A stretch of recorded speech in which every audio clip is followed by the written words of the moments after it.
Hey, fourth grade mathematicians. I know that sometimes division might be scary, but the cool thing about division is there are so many different ways you can do it. You have the power to choose which strategy works best for your brain. So, for your consideration, today I'm going to be showing you a strategy for division called partial quotients. When you see the word partial, you should be thinking about how it has part in the beginning. Quotient is the answer to a division problem. So basically what we're going to be doing with this is we will be finding our answer in parts. We'll be going little by little to solve our answer. For this strategy, it helps to think about a real-life example.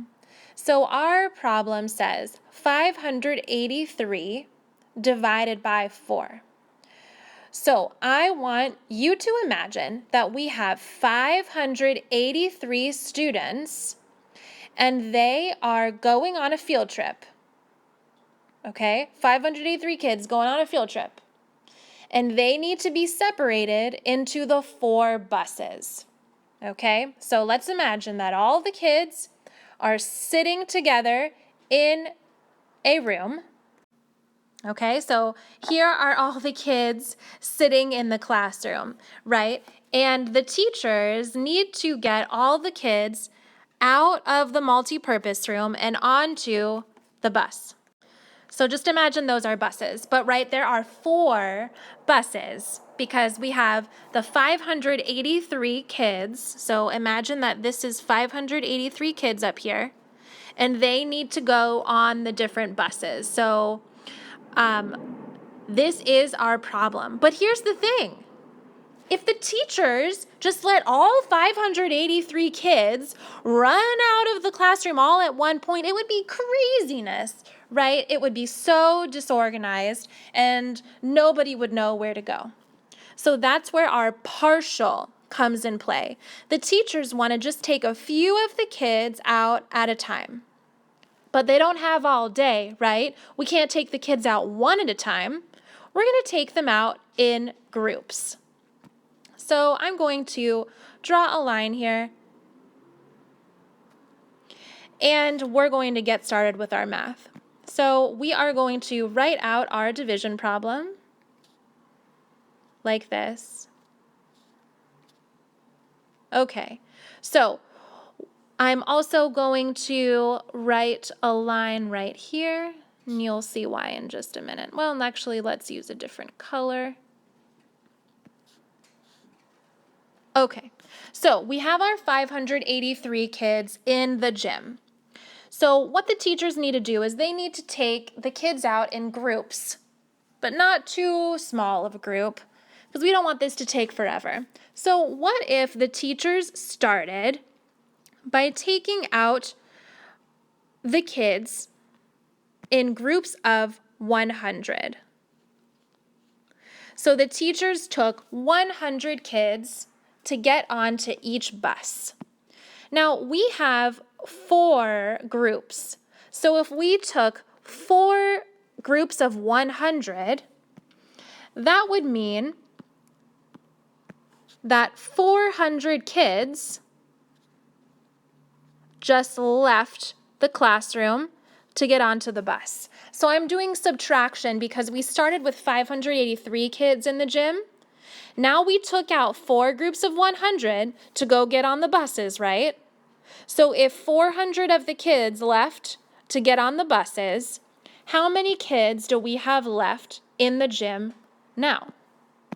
If I subtract 583 minus 400, I have 183 kids left in the gym. Okay, we got to keep going. We don't want to be late for our field trip. So now what can the teachers do?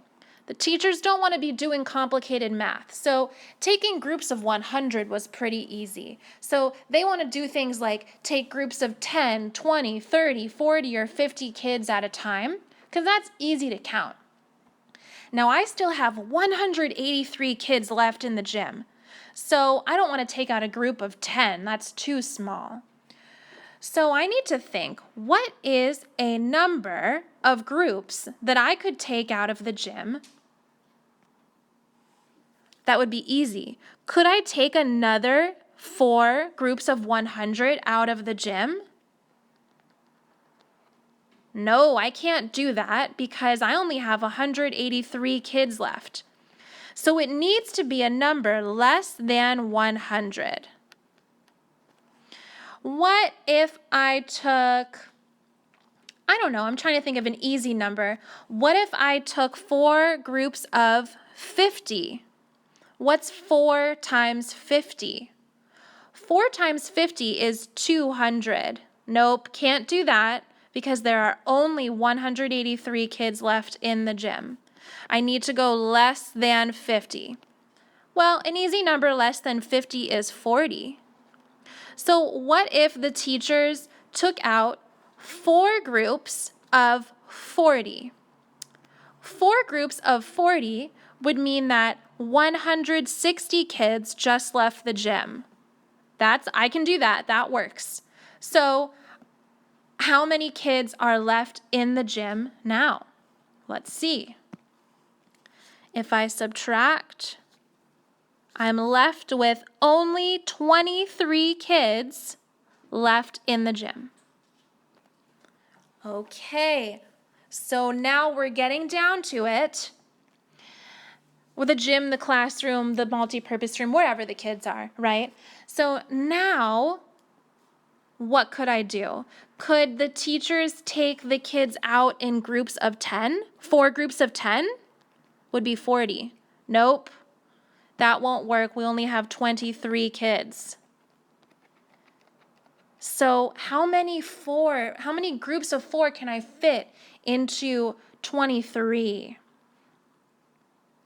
Well, the teachers can take the kids out in groups of 5.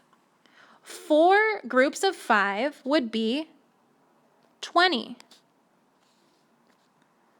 If I subtract, I'm left with 3.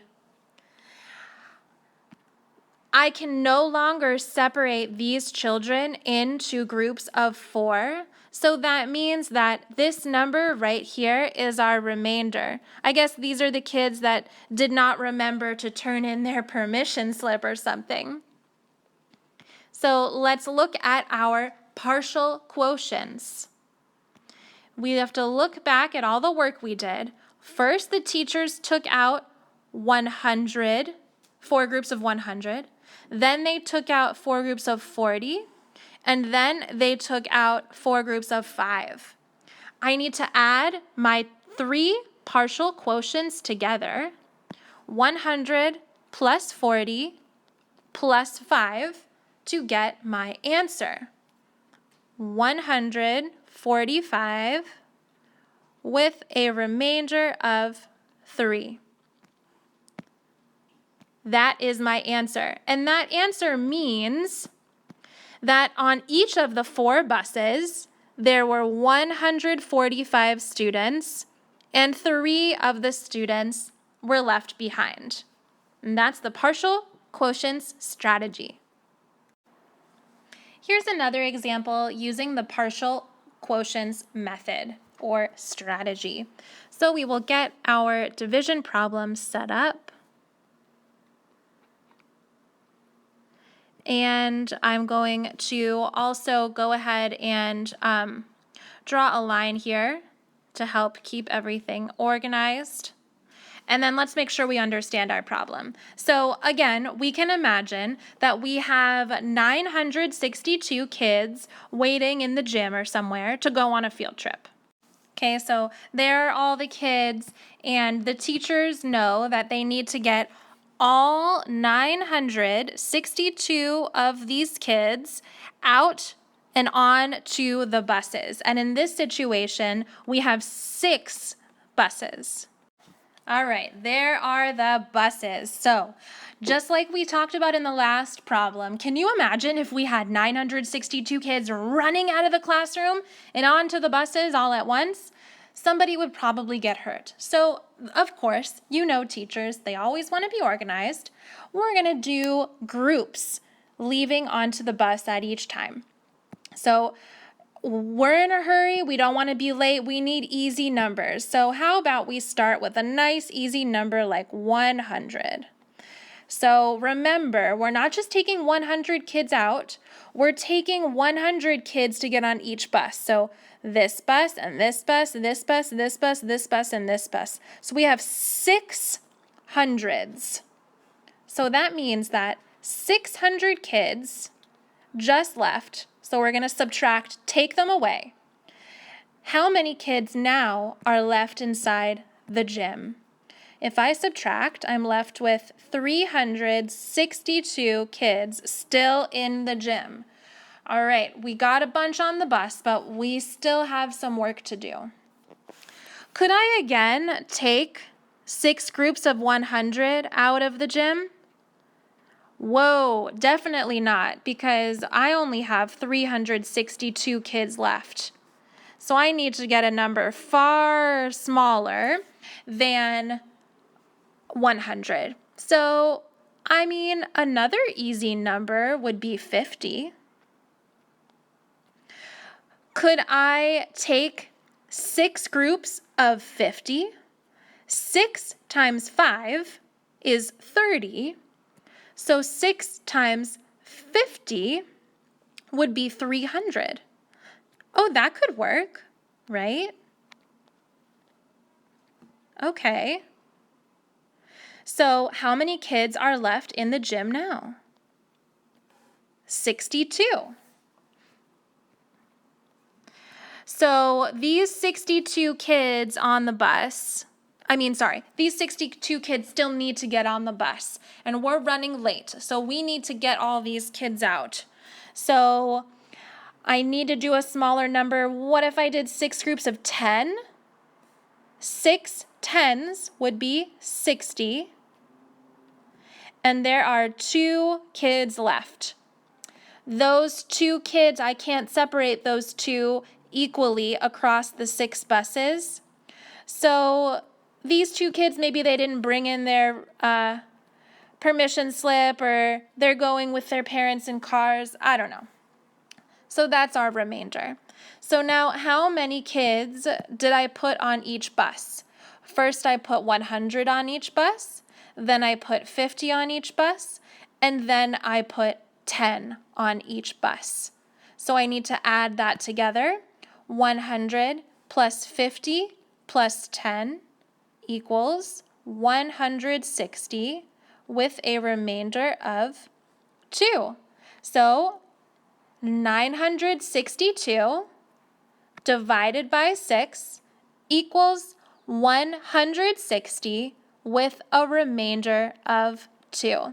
And that's the partial quotients method.